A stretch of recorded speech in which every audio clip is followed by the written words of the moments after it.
अत्र स्थाणसुपत्तनेहि पुरतः शोणीतले संस्थिता लोकातीतमहोदयो गुणनिधि शास्त्री स्वसी शान्तुरा आर्यानार्यभिधामपास्य जनितो एकात्मतत्त्वं परं नानाडम्बरवारणैकनिह्य श्रीमद्कबीराय हो। पंचदिवसीय सत्संग का यह तृतीय दिवस का अंतिम सत्र है। बहुत गई थोड़ी रही, थोड़ी भी अब जाए। 5 दिनों के संग में एक दिन तो चौका आरती ही है। सत्संग का 1 दिन का समय और कल बचा है। सत्संग का अवसर मानव जीवन में बहुत कम मिलता है, बहुत कम। जिंदगी यूं ही चली जाती है, पता नहीं चलता लोगों को। जिस चीज के लिए हम जीवन भर रत रहते हैं वह चीज हमारे काम आने वाला नहीं है। एक कहावत है, अंधेरा छाया को ले लेती है और वृद्धावस्था मेरी काया को ले लेती है। और जिंदगी भर जिसके लिए हाय हाय किया वो माया भी हमको अंत में छोड़ देती है। छूटना तो सब कुछ है। जीवन की सच्चाई यही है। ना कुछ लेके आया रे बंदे, ना कुछ लेके जाएगा। मुट्ठी बांध के आए जगत में और हाथ पसारे जाएगा। सबको हाथ पसारे यहाँ से जाना, खाली हाथ जाना है, कुछ लेके नहीं जाना है। फिर भी लोग जिंदगी भर धन दौलत के लिए, पद प्रतिष्ठा के लिए और कुटुंबियों के लिए हाय हाय करता रहता है और उसके बिना काम भी नहीं चलता है। मानव का तन मिला है, घर परिवार मिला है, घर परिवार मिला है, समाज मिला है, देश मिला है, राष्ट्र मिला है। तो सबके लिए कुछ न कुछ तो करना ही पड़ता है। ऐसे निठल्ले बैठ करके भी जिंदगी गुजारी नहीं जा सकती। जिंदगी को गुजारने के लिए कुछ न कुछ तो करना ही पड़ेगा। कम से कम पेट भरने के लिए धंधा पानी तो कुछ करना ही पड़ेगा, क्योंकि भूखे भजन न होई गोपाला, ले ले अपनी कंठी माला। भजन भी भोजन से होता है। भोजन यदि न मिले तो बिना भोजन का भजन भी होगा क्या? बिना भोजन का भजन नहीं होगा। इसलिए भोजन बड़ी आवश्यक चीज है। अब भोजन की प्राप्ति करने के लिए काम धंधा भी करना जरूरी है। बनियागिरी भी करना है ना। साहेब मेरो बानिया, हम क्या, हमारे साहेब ही बनिया है। साहेब मेरो बानिया बैठे करे व्यापार, खड़े खड़े नहीं करते हैं, बैठ के करते हैं। अब बिनु दंडी बिनु पालरा तौले जग संसार। ऐसे बनिया हैं कि बिना दंडी का, बिना तराजू का और सारे संसार को एक ही जगह से बैठे बैठे तौल लेते हैं। कौन कितने पानी में है, कौन कितने पानी में है। हमारे साहब बैठे बैठे एक ही जगह से, सतलोक से अमरलोक से तौल लेते हैं कि कौन कितने पानी में हैं। जो तू साचा बानिया। साहब कहते हैं हम लोगों के लिए, हम तो बनिया हैं ही, तो बनिया का चेला क्या बनेगा? बनिया ही न बनेगा। का जो तू साचा बानिया, तुम भी यदि बनिया बनना चाहते हो तो सच्चा बनिया बनना, देखा देखी मत करना, डंडी मत मार लेना, 1 किलो का 900 ग्राम मत तोलना, 1 मीटर का 90 सेंटीमीटर मत नाप लेना। जो तू साचा बानिया साचे हाथ लगा, सच्चा सच्चा हटिया लगाना। जो तू साचा बानिया साचे हाथ लगाए, उसके लिए करना क्या पड़ेगा? अंदर झाड़ू दे के, है ना? जो तू साचा बानिया साचे हाथ लगाए, अंदर झाड़ू दे के कूड़ा दूर बाहर। पहले अपने अंदर, अपने हृदय में झाड़ू लगाना, अपने जीवन में झाड़ू लगाना। झाड़ू लगाकर क्या करोगे? सकलो दुर्मति दूर करो, अच्छा जन्म बनाओ, काग गमन गति छाड़ के हंस गमन चलिया। ये सच्चा हटिया लगाने का फल यह होगा कि हृदय तुम्हारा पाक और साफ हो जाएगा, निर्मल बन जाएगा, जैसे सरिता नीर, सरिता की नीर की तरह स्वच्छ पवित्र एकदम दर्पण जैसा तुम्हारा हृदय होना चाहिए। हृदय पवित्र करने के लिए साहब झाड़ू लगाने के लिए कहते हैं। हृदय को साफ करने के लिए सबसे पहले कहते हैं कि हृदय साफ होगा तभी तुम्हारा स्वरूप दिखाई पड़ेगा। दर्पण यदि साफ नहीं हो, दर्पण में लागे काई तो दरस कहाँ पे पाई। दर्पण में यदि धूल जमा हो, काई लगी हो, तो चेहरा अपना दिखाई नहीं पड़ेगा, साफ साफ दिखाई नहीं पड़ेगा। उसके लिए सबसे पहले दर्पण को साफ करो। जब दर्पण साफ होता है तो चेहरा साफ दिखता है। उसी प्रकार से हृदय रूपी दर्पण जब आपका साफ होगा तभी परमात्मा का दर्शन होगा। परमात्मा कहीं दूसरे जगह नहीं है, कहीं काशी मथुरा द्वारका वृंदावन कहीं जाने की आवश्यकता नहीं है। जाओ तो अच्छी बात है,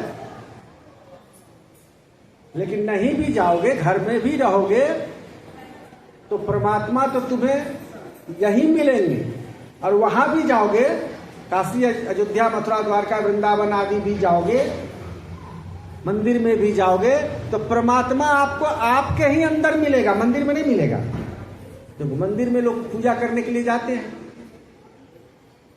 हम लोग भी अपने कबीर साहब के मंदिर में जाते हैं ना, काशी धाम जाते हैं, वहां कबीर साहब की छवि है, मूर्ति है कि नहीं है, पूजा करते हैं, बंदगी करते हैं, पत्रम पुष्पम त्वयं समर्पयामि करते हैं। सभी भक्त चाहे किसी भी मत संप्रदाय के हों, सनातन धर्म से जुड़े हुए जो भी संप्रदाय है, सभी अपने अपने इष्ट देव की पूजा करते हैं, उनकी छवि को रखते हैं, चाहे फोटो के रूप में रखें, चित्र के रूप में रखें, चाहे मूर्ति के रूप में रखते हैं। क्योंकि ध्यान करने के लिए, पूजा करने के लिए अपने इष्ट की छवि चाहिए। सुरती को भी ध्यान में लगाओगे, ध्यान लगाओगे तो अपनी सुरती को कहाँ टिकाओगे? टिकाने के लिए कोई बिंदु चाहिए। इसीलिए कहा ना साहब ने, गुरु मूरत गति चंद्रमा, सेवक नयन चकोर, अष्ट पहर निरखत रहो गुरु मूरत की ओर। आई न मूरत की बात। तो मंदिर में जाते हैं, वहां भगवान की छवि होती है, वहां सदगुरु की छवि होती है, वहां पूजा करते हैं, आंख खोल के करते हैं। लेकिन आंख खोल कर करने के बाद, पत्रम पुष्पम त्वयं समर्पयामि करने के बाद हाथ जोड़ लेते हैं, फिर आंख बंद कर लेते हैं। करते हैं कि नहीं? मंदिर में भगवान के सामने आप खड़े हैं, उनकी पूजा कर रहे हैं, उनको देख रहे हैं सामने एकदम बिल्कुल, फिर भी आंख बंद करके हम प्रार्थना करने लगते हैं। क्यों? जब परमात्मा सामने है ही तो आंख बंद करने की क्या जरूरत है? खुले नयन हंसी हंसी पहचानो सुंदर रूप निहारो। लेकिन वो बाहर वाला परमात्मा जो है, वो हमारे अंदर में प्रवेश नहीं कर सकता। अंदर वाला परमात्मा तो अंदर ही बैठा है, हम उसको आंख बंद करके ही भीतर के नयन से बाहर के पट बंद कर और अंदर के पट खोल। बाहर का जो यह पट है, बाहरी दुनिया देखने वाला जो चर्म नेत्र है, चर्म चक्षु है, इसको बंद करके और अंदर का जो पट है, अंदर का जो नयन है, उसी को तीसरा नयन कहते हैं। उसी को तीसरा नयन कहते हैं, जो त्रिकुटी में कहते हैं, कहीं त्रिकुटी में है, भ्रकुटी में है। तो नयन बंद, बाहरी नयन को बंद करके हम त्रिकुटी पर ध्यान लगाते हैं। हम उस परमात्मा को यहां देखते हैं, हृदय में देखते हैं, हृदय में उतारते हैं। बाहर के परमात्मा से काम नहीं चलेगा। तो परमात्मा मेरा अंदर है। मंदिर में तो बूत धरे और मस्जिद सफम सफाई है, दिल दरगाह में देख ले बंदे झलकता नूर खुदाई है। कबीर साहब कहते हैं कि मोह को कहाँ ढूंढे रे बंदे, मैं तो तेरे पास। मुझे कहाँ ढूंढते हो, मैं तो तुम्हारे पास में हूं। इसी बात को भगवान कृष्ण अर्जुन से कहते हैं। अर्जुन ने जब पूछा परमात्मा का निवास कहाँ, ईश्वर का निवास कहाँ, तो हृदय देशे अर्जुन तिष्ठति, है ना। हे अर्जुन, हृदय प्रदेश में ईश्वर सर्वभूतानां प्रदेशे अर्जुन तिष्ठति। ईश्वर का निवास हृदय में है। तो हृदय में जब परमात्मा का निवास है तो हृदय को कैसा रखना चाहिए। साहब का निवास इस गद्दी पर होगा या होता है, इस गद्दी को कैसा रखना चाहिए, कूड़ा कचरा डाल के नहीं ना, साफ सुथरा करके। जब हृदय में लागल काई, हृदय रूपी दर्पण में तुम्हारा काई लगा हुआ है तो परमात्मा की छवि वहां दिखाई नहीं पड़ेगी। इसलिए कहते हैं कि जो तू साचा बानिया, तुम जो बनियागिरी करने जा रहे हो, लौंग इलायची की नहीं, ना ही मोर बेचे गुरु लौंग इलायचिया, ना ही बेचे जीरा मरीच धनिया, हमू गह किनिया ना। हमारे यहाँ भोजपुरी में भजन गाते हैं कि सतगुरु छाथिन मोरा गन बनिया, हमू गह किनिया ना। अरे सतगुरु छाथिन मोरा बनिया, हमू गह किनिया ना बेचे गुरु मोरा लौंगर इलायचिया। समझ रहे हैं, ना बेचे गुरु मोरा लौंगर इलायचिया, ना ही बेचे जीरा मर्च धनिया, हम गह किनिया ना। अरे सतगुरु छथिन मोरा बनिया, हम गह किनी। सदगुरु हमारे बनिया हैं, हम ग्राहक हैं, लेकिन हमारे सदगुरु ये जीरा मरीच धनिया लौंग इलायची नहीं बेचते हैं। वो तो क्या बेचते हैं, वो सत्यनाम बेचते हैं। क्या बेचते हैं, सत्यनाम बेचते हैं।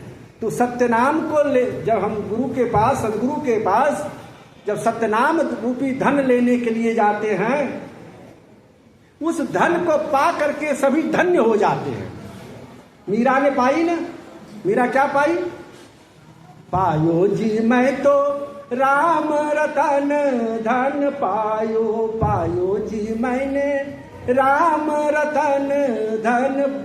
राम रतन धन पाई तो वह मगन हो गई, छोड़ दी महल अट्टालिका, वो राजगद्दी छोड़ दी, संतों के संग में रमन करने लगी, संतों के बीच में घूमने लगी, भजन गाने लगी, मस्त हो गई। तो जो सबसे बड़ा धन है वो राम रतन धन है, वो सत्यनाम धन है। तो सत्यनाम धन को पाने के लिए सदगुरु के पास जाना पड़ता है, और परमात्मा की छवि को प्राप्त करने के लिए हमें बाहर नहीं अंदर में प्रवेश करना है, हृदय प्रदेश में।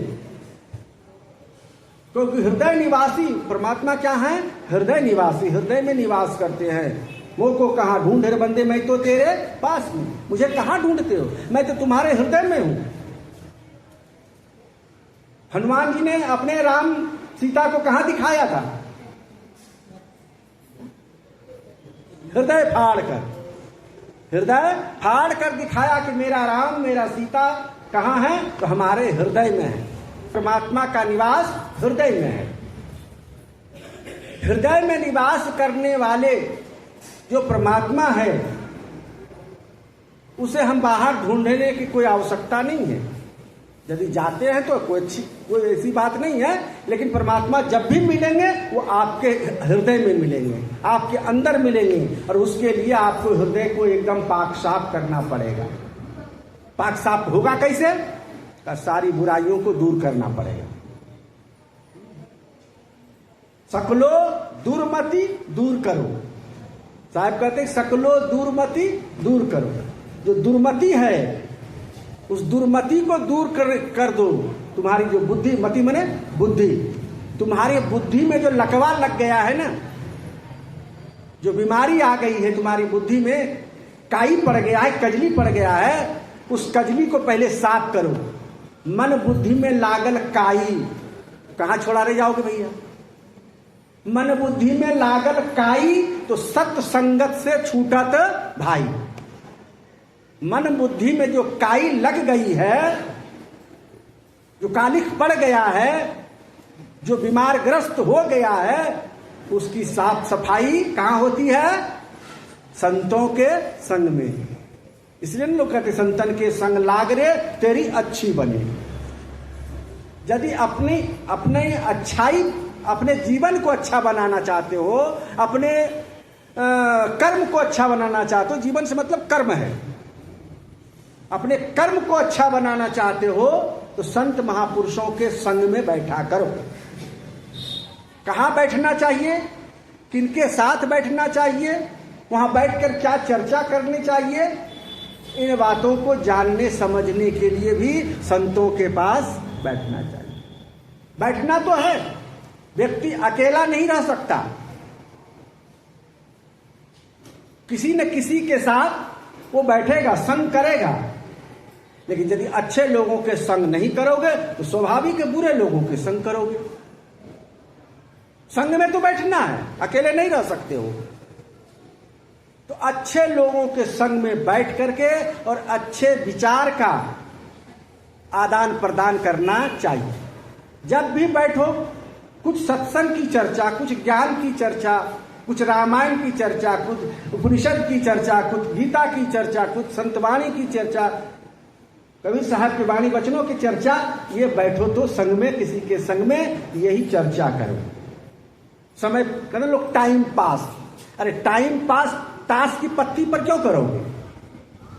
दूसरे घर की निंदा शिकायत करके क्यों करोगे? टाइम पास ही करना है तो राम की चर्चा करके क्यों नहीं करें? भगवान कृष्ण की चर्चा करके क्यों नहीं करें? भगवान बुद्ध की चर्चा करके क्यों नहीं करें? सदगुरु कबीर साहब की वाणी की चर्चा करके क्यों न करें? टाइम तो पास करना ही है। जीवन यदि मिला है 50 बरस 100 बरस की, ये 100 बरस की आयु तो यहाँ काटना ही है। जितनी आयु है आपकी, जितने आयु लेकर के आप आए हो अपने कर्मानुसार, उतनी आयु भर तो आपको यहाँ रहना ही है। उससे पहले आप जा नहीं सकते हो, उतने समय के लिए यहाँ रहना ही पड़ेगा। अब उस टाइम का, उस समय का उपयोग कैसे करोगे ये तुम्हारे हाथ में है। उस समय का उपयोग कहाँ करोगे, कैसे करोगे, किसके लिए करोगे, ये आपके हाथ में है, हमारे हाथ में है। परमात्मा ने जितने दिन के लिए हमको यहाँ भेजा है उतना दिन हमको यहाँ रहना ही रहना है, चाहे जैसे भी हो। तो उस टाइम को, उस समय को हम व्यर्थ में इधर उधर न गंवावे। संतों की सानिध्य में, संतों की संगति में, सदग्रंथों के स्वाध्याय में गंवाना चाहिए। और तो दुनियादारी का जो काम है वो तो करना ही पड़ेगा, वो तो लाचारी है। ग्रामम गच्छस्तृणम स्पर्शति, लक्ष्य हमारा है गांव जाना। संस्कृत में ये कहावत है, ग्रामम गच्छस्तृणम स्पर्शति, लक्ष्य हमारा है गांव जाना। लेकिन रास्ते में चलते हैं तो पेड़ पौधे कुछ मिल जाते तो उसके पत्ते तोड़ लेते हैं, खुटियाते हुए धीरे धीरे तोड़ते हुए चले जाते हैं। वो पत्ता तोड़ना, पत्ता खुटियाना हमारा लक्ष्य नहीं, हमारा लक्ष्य गांव जाना।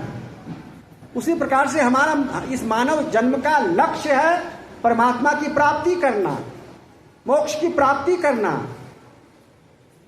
उस लक्ष्य की ओर हमें जाना है। लेकिन उस लक्ष्य में जानते समय रास्ते में अर्थात जीवन रूपी रास्ता, जीवन व्यतीत करने के लिए जो कार्य है गृहस्थ जीवन के या पेट के लिए कहो, मेन चीज तो कोई इस पेट के लिए ही सभी लगे पेट के धंधे। पेट का धंधा तो करना ही पड़ेगा क्योंकि भूखे भजन ना। तो पेट का धंधा भी करें और टाइम निकाल करके भजन भी करें और सत्संग भी करें। भजन और भोजन दोनों साथ साथ। भोजन किसके लिए है? इस शरीर के लिए। भजन किसके लिए है? आत्मा के लिए, अपने लिए। यूं कहो अपने लिए। इस कमरे में रह रहे हैं हम, इस कमरे की साफ सफाई करना हमारा कर्तव्य है कि नहीं? साल में एक बार 2 बार इसका सफाई करना, रोज झाड़ू पोछा लगाना, ये हमारा कर्तव्य है, करना ही पड़ता है। गंदगी में नहीं रह सकते हैं। उसी प्रकार से यह भी हमारा घर है, शरीर भी हमारा घर है।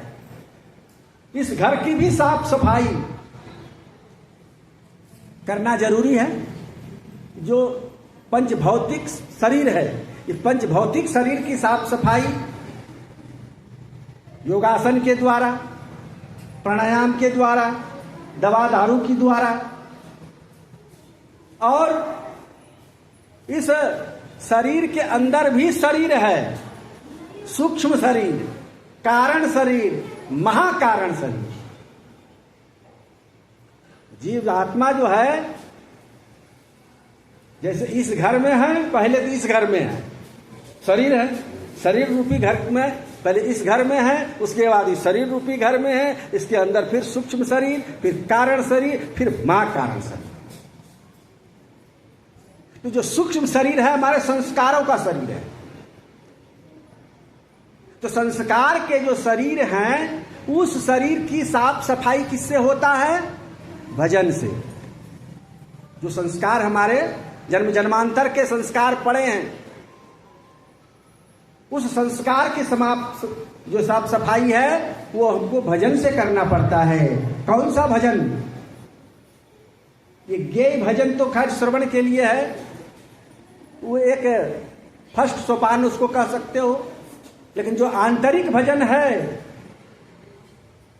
वो भजन है परमात्मा से सुरती लगाना, परमात्मा के साथ कनेक्शन जोड़ना, उस टावर से अपना टावर को मिला देना, तभी तो फोन लगेगा ना जी।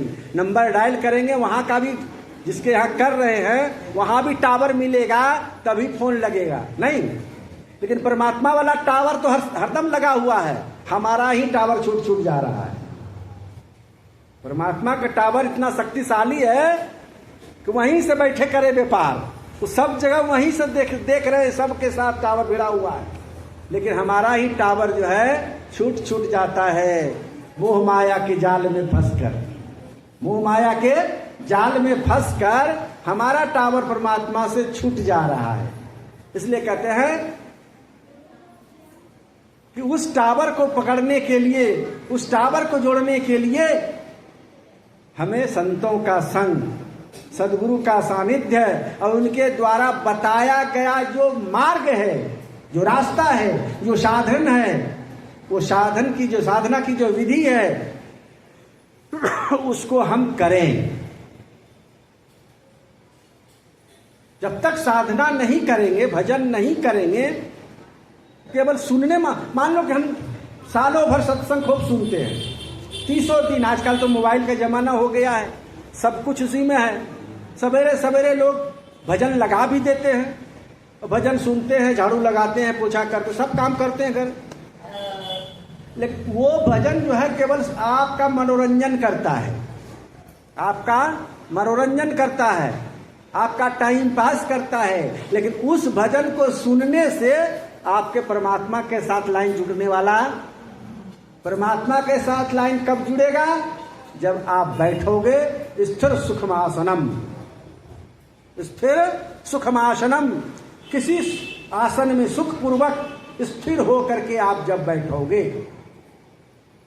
अष्टांग योग है ना, योग हमारे साहब ध्यान बताते हैं, यम नियम आसन प्राणायाम प्रत्याहार ध्यान धारणा ध्यान समाधि। और सीधे कहते ध्यान में बैठिए, सीधे ध्यान में बैठने का है। इतनी प्रक्रिया के बाद ध्यान बैठोगे तब ध्यान का लाभ होगा। यम नियम आसन प्राणायाम प्रत्याहार धारणा, तब ध्यान तब समाधि। तो यम नियम का पालन नहीं करोगे, आसन में बैठोगे नहीं, प्राणायाम करोगे नहीं, प्रत्याहार करोगे नहीं, सीधे ध्यान में केवल आंख मूंद के बैठने से ध्यान होगा क्या? केवल आंख मूंद कर बैठने से ध्यान नहीं होगा। और समाधि वाला ध्यान, ध्यान और समाधि क्या है? ध्यान है समाधि की प्रथम अवस्था, ध्यान है समाधि की प्रथम अवस्था, और समाधि है ध्यान की परिपक्व अवस्था। समाधि है ध्यान की परिपक्व अवस्था और ध्यान है समाधि की प्रथम अवस्था। तो ध्यान और समाधि तक पहुंचने के लिए ये 6 सोपान जो है इसको पार करना पड़ता है। इन सब का पालन करते हुए ध्यानाभ्यास किया जाता है। और ध्यान करने के लिए हमारे सदगुरु कबीर साहब भी तो एकदम सहज सरल, सहज ध्यान रहूं, सहज ध्यान रहूं, गुरु के वचन समाई हूं। बीजक में साहब ने कहा है कि हमारे यहां तो सहज ध्यान है, सहज योग है, एकदम सब कुछ सहज सहज है। इसमें ज्यादा कष्ट उठाने की आवश्यकता नहीं है। सहज भाव से जो बनी आवे, रूखा सूखा नहीं बिलगावे। रूखा सूखा खाए के ठंडा पानी पी, देख पराई चौपड़ी मत ललचाओ जी। एकदम रूखा सूखा जब खाओगे, सादा भोजन जब खाओगे तो मन कैसा रहेगा? हल्का, शरीर हल्का, मन हल्का। और हल्के मन से, स्वस्थ मन से जब आप बैठोगे ध्यान में तो साहब कहते सहज में बैठो। अब महर्षि पतंजलि भी कहते हैं स्थिर सुखमासनम, जिस भी आसन में स्थिर पूर्वक सुख पूर्वक आप बैठ सको उसमें बैठो। पद्मासन सभी कोई नहीं लगा सकते। अब वृद्धावस्था में आ गई, पद्मासन लगेगा क्या? नहीं लग पाएगा, तब तो वो ध्यान नहीं कर सकते हैं, साधना नहीं कर सकते हैं। नहीं, एकदम सहज आसन में बैठ जाओ। जिस आसन में आप बैठ सकते हो, कुर्सी पर भी बैठ करके आप ध्यान कर सकते हो। यदि पैर नहीं मुड़ता है, हम स्थिर पूर्वक मतलब 90 डिग्री पर हम कमर सीधा करके नहीं बैठ सकते हैं। जिस आसन में आप सुख पूर्वक बैठ सकते हैं उसमें बैठिए। शरीर केवल हिले डोले नहीं। सदगुरु कबीर साहब की एक साखी में संपूर्ण अष्टांग योग है। तन को दधी जमाए के, ध्यान दीजिएगा, तन को दधी जमाए के, मन को दुहिए गाय, ईश्वर बछड़ा पेट में तो माखन हाट बिकाए। का शरीर को कैसे बैठो? का दधी जिस प्रकार से जमाया जाता है, दही दही का जामन कैसे होता है? एकदम दूध जब स्थिर हो जाता है जब उसमें जामन डाला जाता है। और दही जब जम जाता तो उसको हिलाया डुलाया नहीं जाता है। उसके बर्तन को थोड़ा सा भी हिला डुला दोगे तो क्या होगा? दही फट जाएगा और पानी अलग दही अलग। उस बर्तन को हिलाया डुलाया नहीं जाता है। तो यह जो शरीर रूपी बर्तन है, अब मन को तो, मन की तो दही तो जमाना है, तो मन ही ना चंचल है। ई मन चंचल, ई मन चोर, ई मन सुध ठगहार, मन मन करत सुर नर मुनि, मन के लक्ष्य द्वार। लाखों दरवाजा वाला ये मन, इस मन को कंट्रोल करना, स्थिर करना बड़ा मुश्किल है। एक बार कुछ बच्चे थे 10-12 बरस के, 2-4 लड़के खेल रहे थे रोड किनारे। बारिश हुई थी, वर्षा का मौसम था। नाला से मेढक निकल के टर टर कर रहा था। बहुत मेढक। बच्चे तो बच्चे ही होते हैं। कुछ लोगों ने, कुछ बच्चे मेढक पकड़ना शुरू किया, 2-4 पकड़ा। एक लड़का, बनियावा का लड़का था, वो घर गया दौड़े दौड़े, तराजू ले आया। क्या ले आया? तराजू और किलो का। 1 किलो कितना मेढक होता है नापे। तो तराजू रखा, एक तरफ बाट रखा और एक तरफ मेढक पकड़ पकड़ कर रखने लगा।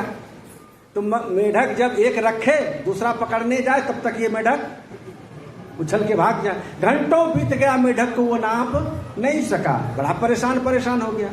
उधर से एक महात्मा जी जा रहे थे। कहा बेटा क्या कर रहा है? कहा देखिए ना बाबा, हम लोग मेढक आज नाप रहे हैं। हम सोचते हैं कि 1 किलो में कितने मेढक चढ़ते हैं, इसको नाप कर देखें। कहा मेढक को ऐसे नापोगे बेटा, जिंदगी गुजर जाएगी, नाप नहीं पाओगे। तब बाबा, तो एक लड़के के कंधे पर गमछा था, गमछा तौलिया वो निकाला और तराजू के, जिस तराजू पर मेढक चढ़ा रहा था, जिस पटरे पर, उसको चारों तरफ से घेरा डाल दिया। कहा अब पकड़ पकड़ के डालते जाओ। पकड़ पकड़ के डाला, 5 मिनट में तौल लिया। बोलो प्रेम से सतगुरु कबीर साहब की। तो मेढक, यह मन क्या है? मेढक है। ये तुरंत तुरंत भाग जाता है। 1 मिनट में, 1 सेकेंड में कहां से कहां चला जाएगा, कोई ठिकाना नहीं। अभी देखिए,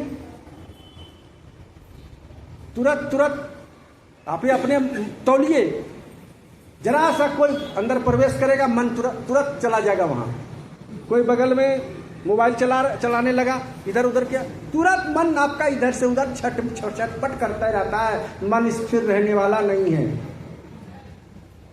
लेकिन जब तक मन को स्थिर नहीं करोगे, मन की तरंगे को जब तक नहीं मारोगे, तब तक जो है साधन भजन नहीं बन पाएगा। मन की तरंग मार लो, बस हो गया भजन। मन की तरंग कैसे मरेगा? मन की तरंग कैसे मरेगा? ये बनिए की बात चली है, एक हाट लगाया था एक राजा ने हाट लगाया था। तो हाट को जमाने के लिए अधिक से अधिक हाट में बनिया व्यापारी लोग आवे, खरीदार लोग आवे, इसके लिए उन्होंने कुछ छूट दे रखा था कि जिस दुकानदार का सामान नहीं बिकेगा दिन भर में, शाम को राजकोष से खरीद लिया जाएगा। अब कौन व्यापारी नहीं जाएगा बोलो? कौन सा सामान लेके नहीं जाएगा? कच्चा पक्का, अच्छा खराब सब, क्योंकि लास्ट में तो उसको राजकोष वाले से खरीदा ही जाएगा। बहुत जल्द जो है हाट जम गया। एक ओझा था, ओझा समझते ना, ओघर, झाड़ फूक करने वाला। वो भूत पकड़ा था। भूत पकड़ के, अब भूत होता है कि नहीं, वो तो प्रसंग अलग है, कहानी सुनो पहले। वो भूत पकड़ करके डब्बा में रखा था और ले गया हटिया में। कहा कि इसको आज हम बेच देंगे, इससे जो पूंजी होगा हम भी एक बढ़िया सा बर्तन का दुकान खोल लेंगे। गया हटिया में, अब दिन भर बैठा वो भूत का डब्बा लेके। लोग आवे, क्या है भैया? का भूत का नाम से लोग डर जाता है। भूत का नाम सुने सब ग्राहक भाग जाए। शाम हो गए, सभी लोग अपना अपना सामान जमा करने लगा, पैसा लेने लगा सरकार राजा के कोष से। ये भी लाइन लग गया। कहा क्या है डब्बे में? कहा भूत। मंत्री जी भी थोड़ा सटक हो गए, अरे भूत लेके आया है। तो क्या करें महाराज, बहुत दिन से पड़ा है मेरे पास, इसको हम सोचते हैं कि बेच दे। कहा भूत कौन लेगा? कौन लेगा? आप लेंगे, और कौन लेगा? अब ये बातचीत चल रही थी, राजा को मालूम हुआ, राजा भी आ गए। का क्या बात है? कहा देखिए महाराज, ये भूत लेकर आया, भूत लेके क्या करेंगे? कहा भाई लेके आया है तो लेना ही पड़ेगा, ले लो। कहा कितना दाम रखे हो? उसको जोड़ जाड़ लिया, भाई बर्तन का दुकान खोलने में कितना पूंजी लगेगा, उतना ले लेना। यहाँ सोचा, कहा कि 1 लाख रुपया कम से कम। 1 लाख रुपया भूत का दाम? कहा हाँ महाराज, इससे कम नहीं। क्योंकि इसकी करामत क्या है? क्योंकि करामत इसकी यही है कि घंटों का काम ये मिनटों में कर देता है। अरे तब तो बड़ा सस्ता है जी, राज्य में इतना काम है कि घंटों का काम मिनटों में कर देगा, तो दिन भर में हमारा बहुत काम निकल जाएगा, ले लो। उसको 1 लाख रुपया दिया, वो अपना पैसा पॉकेट में रखा, भूत का डब्बा थमाया राजा के हाथ में, कहा महाराज एक बात याद रखिएगा, जिस समय इसको काम नहीं बताइएगा आपका नाक कान काट लेगा। वो अपना बात कहा, डब्बा थमाया और पैसा लिया, चल दिया। अब जो है राजा लेकर के भूत गया राजमहल में, खोला, कहा बोलो आका। भूत जो राजा से कहा बोलो आका क्या आदेश है, कहा ये काम करो, वो काम करो, वो काम करो।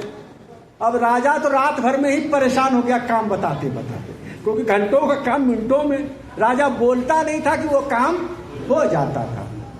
एक दिन में उसके राज का सारा काम हो गया, झाड़ू लगाने से लेकर खजाना का गिनती तक, कोई काम नहीं। कहा महाराज काम बताओ नहीं तो नाक कान कटवाओ। अब तो राजा परेशान हो, एक महापरे नाक कान काट देगा तो लोग क्या कहेगा हमको, कैसा राजा है। अब उससे बचने के लिए बेचारा भागना पड़ा राजा को, जो गुप्त मार्ग था उनका राजमहल से, उससे उसको भागना पड़ा और जंगल में निकला, उनका जो रास्ता था।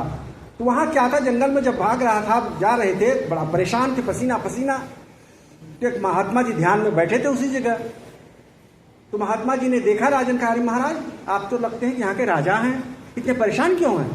कहा गुरुदेव ऐसी ऐसी बात है। तो इतने में तुम परेशान है, चलो उसको ऐसा काम देंगे कि जिंदगी भर वो करता रहेगा, काम नहीं खत्म होगा। कहा नहीं महाराज सब काम हो गया है, ये जंगल तो साफ कर देगा वो 2 मिनट में, आपकी कुटिया तो वो 1 नंबर में बना देगा, 1 मिनट में बना देगा। कहा नहीं ये सब नहीं करवाना है, उसको ऐसा काम कर देना है वो जिंदगी भर करता रहेगा, कभी खत्म नहीं कर पाएगा। चलो। तो महात्मा जी की बात मान करके राजन गए। जैसे राजा को देखा बहुत खड़ा हो गया, कहो आका बताओ काम बताओ। तो महात्मा जी ने कहा राजा से कि इसको कहो कि इस राज्य में सबसे ऊंचा बांस जो हो उसको काट करके ले आए। 1 मिनट का काम था उसका, ले आया। कहा कहो कि इसको बीच आंगन में गाड़ दे, गाड़ दिया, 1 मिनट हुआ। कहा इसको कहो कि जब तक दूसरा काम नहीं बताएंगे तब तक तुम्हारा यही काम रहेगा, इस पर चढ़ो और उतरो। अब काम कभी खत्म होने वाला है। यही वो भूत कोई दूसरा भूत नहीं है भैया, अरे ये भूत तुम्हारा मन है, ये भूत तुम्हारा मन है। अमेरिका जाने में 24 घंटा कम से कम लगेगा फ्लाइट में, और यहाँ से फिर फ्लाइट पकड़ने के लिए मुंबई जाना होगा तो 1 दिन 2 दिन इसमें लगेगा। और अमेरिका का नाम लो, ये वहां से घूम फिर के चला आया। बनारस का नाम लो, ये वहां से घूम फिर के चला आया। फटाफट मन जो है, मन अपनी दुनिया में घूम फिर करके तुरंत चला आता है, कर लेता है। तो इतना चंचल है। अब इसको भजन में बैठाओगे, सत्संग में बैठाओगे, तो सत्संग भजन में इसको मन कहाँ लगेगा। थोड़ा सा बाजा बजने लगे ना, बाहर से जाने लगे बारात पार्टी, सबका ध्यान उधरे नहीं, डीजे बजने लगेगा ना तो सबका मन चला जाएगा डीजे।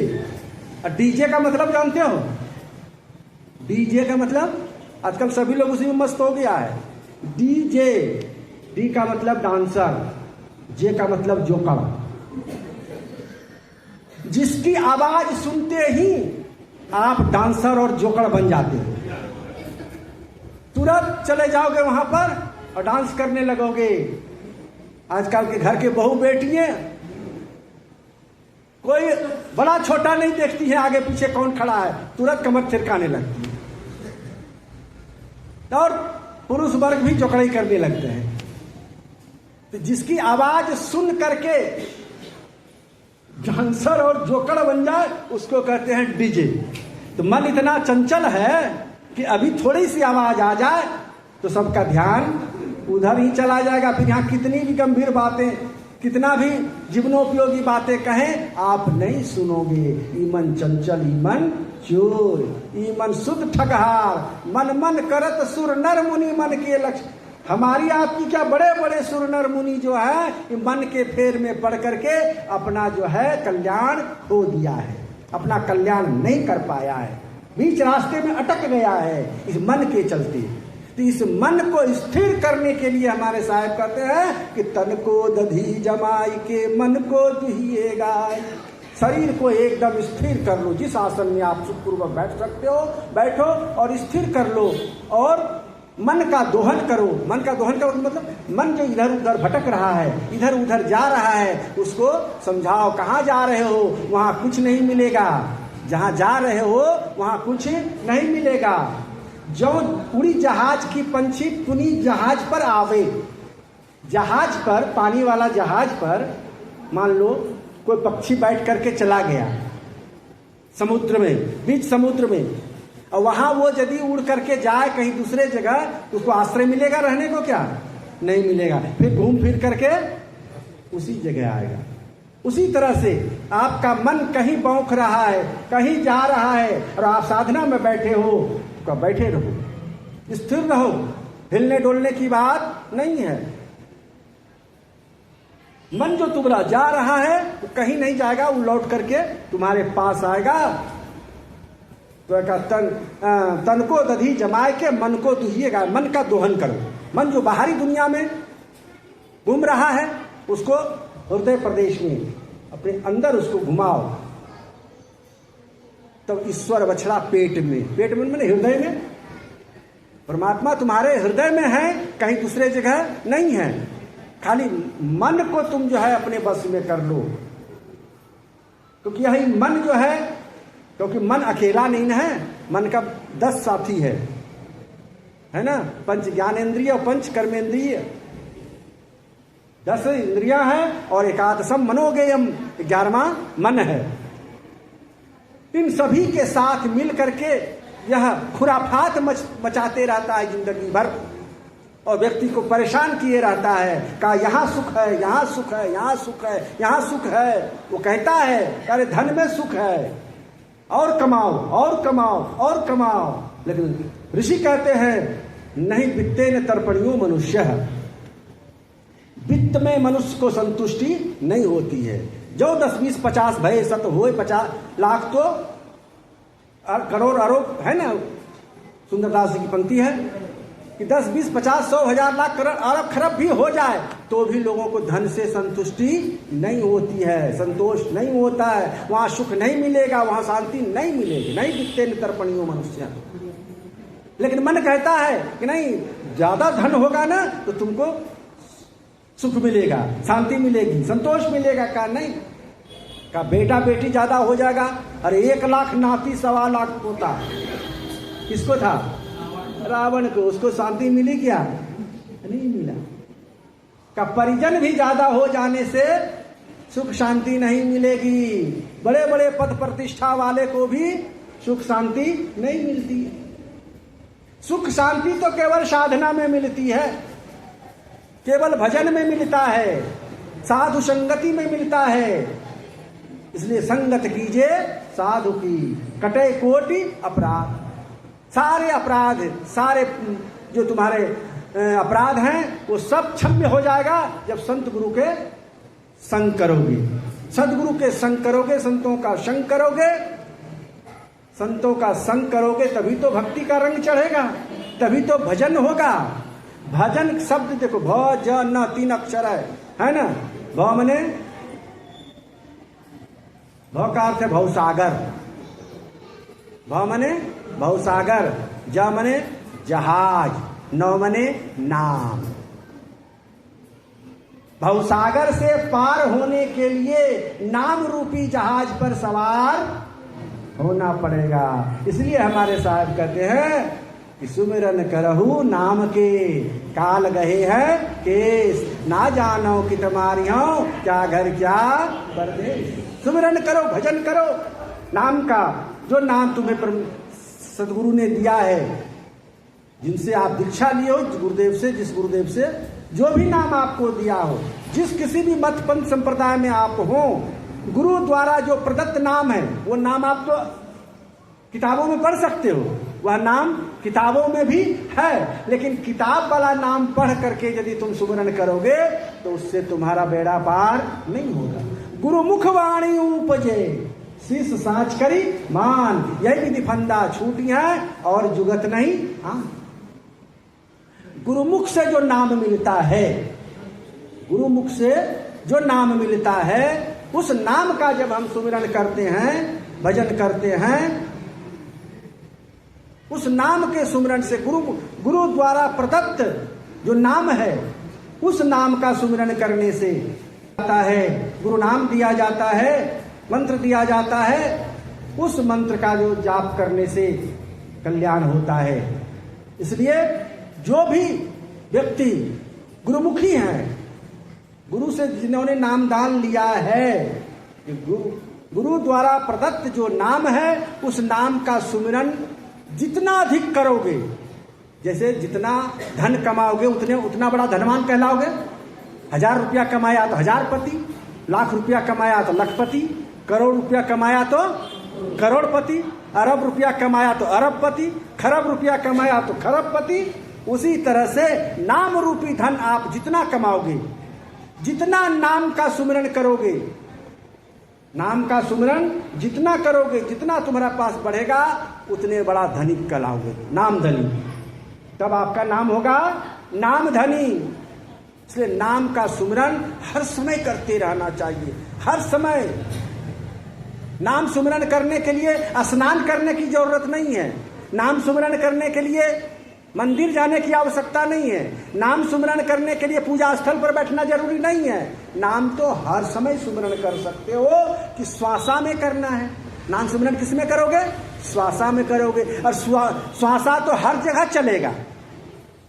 ऐसा कोई जगह थोड़ा बताओ जहां कि श्वासा तुम्हारा ना चले? है कोई जगह? श्वासा हर जगह चलेगा। इसलिए हर जगह श्वास श्वास में नाम लो।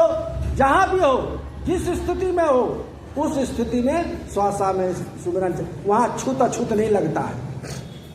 श्वासा में छूत अछूत नहीं लगता, क्योंकि ये ब्रह्मांड है। ब्रह्मांड कभी छूतता नहीं है, ब्रह्मांड कभी छूतता नहीं है। इसलिए जहां भी हो, जिस स्थिति में भी हो, जब याद आ गया, करे सुमिरन छूट गया, कर लेते हैं, बस चालू।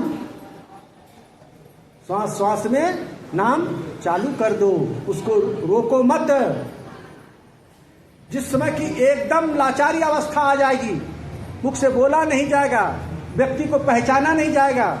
एक समय ऐसी अवस्था आती है ना, जब व्यक्ति किसी को पहचान नहीं पाता, यहां तक कि अपना नाम भी याद नहीं रहता, अपना नाम भी याद नहीं रहता, अपने ही बाल बच्चों को पहचान नहीं पाता। उस स्थिति में भी यदि सुमिरन किया हुआ संस्कार है, दिन में 10 घंटा 12 घंटा यदि वह सुमिरन किया है, तो वह श्वास में उसका सुमिरन चलता ही रहेगा। जैसे रेल की पटरी पर एक बार रेल के डब्बे चढ़ा दिए जाते हैं, उसके बाद 12 महीना 30 दिन 24 घंटा उस पटरी पर चलता रहता है। हाँ, कहीं स्टेशन आया तो रुक गया, लेकिन फिर वो चलता रहता है। उसी प्रकार से एक बार इस नाम को अपने श्वासा के साथ, अपने सुरति के साथ जोड़ दोगे और अभ्यास कर लोगे, 6 महीने के अभ्यास में वो सारा अभ्यास हो जाता है। लेकिन 6 महीना सजग रहना पड़ेगा, 6 महीना सजग होकर के अधिक से अधिक सुमिरन करना पड़ेगा। इसके बाद तो सुमिरन की आदत पड़ जाएगी। काम काज करते समय कुछ विस्मृत भी हो गया तो अपने काम, यह काम हो गया तो फिर वह सुमिरन चालू। बोलो प्रेम से सद्गुरु कबीर साहिब की जय।